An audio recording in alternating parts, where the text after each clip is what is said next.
wabarakatuh.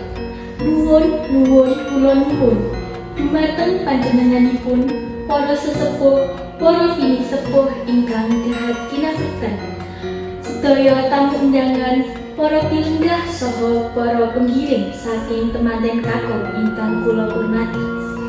Langkung rumiyin sumangga kita sami ngaturaken puji syukur dumateng Gusti Allah ingkang sampun kaparing kanugrahan saha kasarasan saengga panjenengan sedaya saha kula saged makempal wonten wanci menika. Shalawat saha uga kita aturaken dumateng Nabi Muhammad sallallahu alaihi wasallam ingkang kita tenggo syafaatipun wonten akhirat. Kula Hanifah Asmadariyah minangka sulihin keluarga ingkang nembe nempalaken dawuhipun pengantin, ngaturaken panuwun ingkang tanpa winates dumateng panjenengan sedaya ingkang sampun kersa rawuh kawuhi pahargyan menika. Mugi-mugi rawuh panjenengan sedaya saged nambahi berkah saha raos bunga tumrap warga ingkang nembe manggihaken kabahagiaan. Wonten ing mriki kula ugi badhe nikaaken menapa ingkang dados wigatosing pahargyan menika. Ingkang sapisan menika minangka mujudaken rasa syukur dumateng Gusti ingkang Maha Agung, ingkang sampun paring anugrah putra-putri ingkang sampun dugi wekdalipun nindakaken ibadah minangka gesang bebaratan ingkang suci. Kaping kalih menika ugi dados sarana silaturahmi kepareng raketaken tali persaudaraan antawisipun kaluwarga ingkang nanan bombo saha para tamu ingkang rawuh saking pundi-pundi. Kula minangka hanggemban dawuh saking pamangku Gatinun inggih Bapak Budi Subagyo saha Ibu Nastiti Piniji pratitisaken pahargyan prasaja dawuhipun Nimas Ayu Anggita Maharani ingkang ari menika jinatukrama dening Dimas Bagus Muhammad Aji Setiawan, atmaja putaming Bapak Mohtar Ali saha Ibu Endang Rahayu ingkang mijil saking Lalagan Banten Ngayogyakarta. Nimas Ayu Anggita Maharani saha Dimas Bagus Muhammad Aji Setiawan sampun ijab kabul kala dinten Jumat Pon 29 Agustus 2020. Para rawuh kakung setri winungku ing pakurmatan, kabarenga langkung rumiyin kula aturaken urut rantamani adicara ingkang sampun tinumpaka dening keluarga ingkang hamangun sapa. Ewondene adicara ingkang badhe dumate nun inggih ingkang sepindah nun inggih atur pramuka.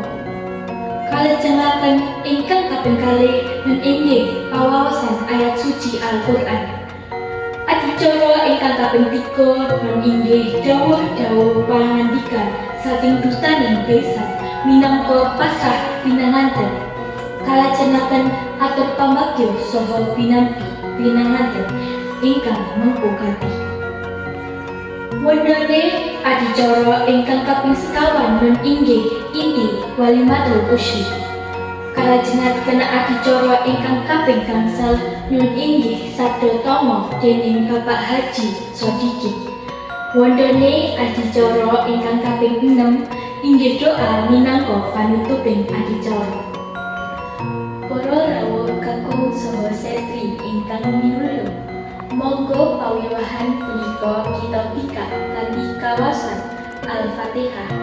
Ing pangajap mugi-mugi pawiwahan siang punika purba madya wasana tansah manggih rahayu kalis ing beda mir ing samikala. Al-Fatihah. Matur nuwun, mugi-mugi wawasan Al-Fatihah menika dados landaripun acara siang menika. Acara ingkang kaping kalih inggih menika pamaosan ayat suci Al-Qur'an ingkang badhe kasta dening Bapak Sabdi. Dumateng panjenenganipun kula aturaken. Sadaqallahul azim.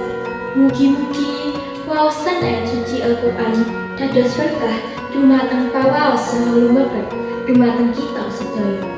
Adicara ingkang kaping 3 nun inggih dawuh-dawuh pangandikan saking dutaning pisan minangka pasrah pinanganten kalajengaken atur pambagya saha pinabi pinanganten ingkang membukati.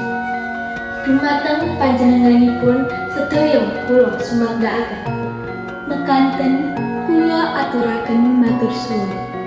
Menggah adicara ingkang kaping sekawan inti walimatul usri.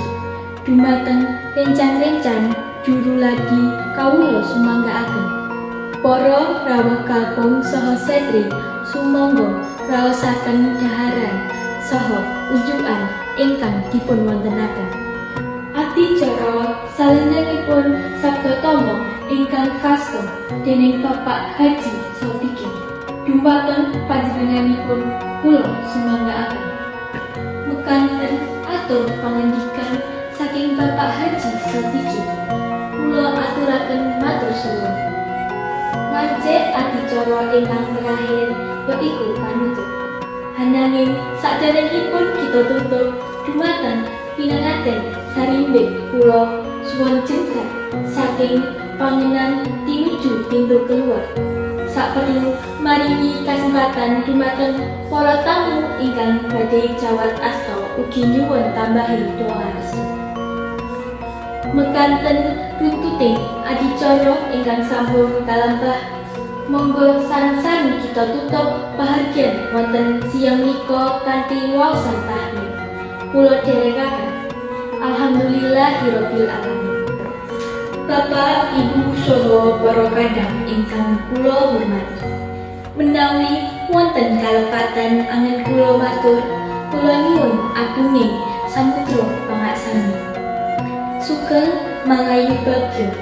Mugi-mugi pengantin kekalih sageta dados kaluarga ingkang sakinah mawaddah warahmah saha tansah pinaringan berkah saking Gusti ingkang Maha Agung.